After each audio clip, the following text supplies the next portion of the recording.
1 million de moutons vont être importés pour l'Aïd el-Adha 2025. Mais à quel prix?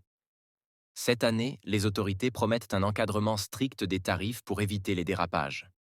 Cette mesure, annoncée sous l'impulsion présidentielle, répond à une réalité économique implacable.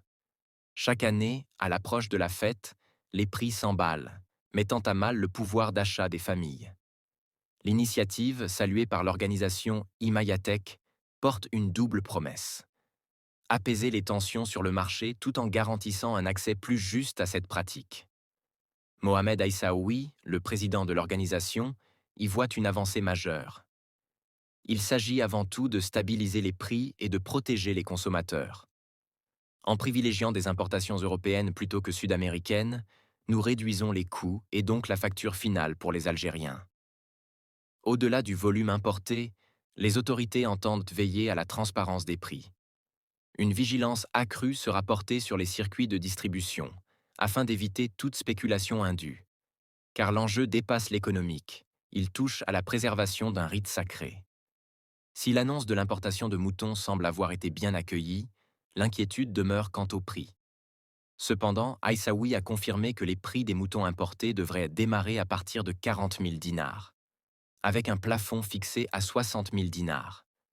Selon le média Sabeke Press, le président de l'organisation Amayatech a ajouté que la diversité des prix des moutons dépendra de leur taille, mais aussi des coûts logistiques et du lieu d'importation. Cependant, il reste formel. Le prix ne doit en aucun cas dépasser les 60 000 dinars, sous peine de créer une inégalité pour les familles aux revenus modestes. Cette décision vise à éviter la flambée des prix observés lors des précédentes années à l'Aïd, où les prix des moutons avaient été jugés excessifs par une grande partie de la population. En somme, à long terme, l'Algérie compte s'engager dans un véritable projet de développement de sa propre filière d'élevage, pour éviter de dépendre chaque année des importations.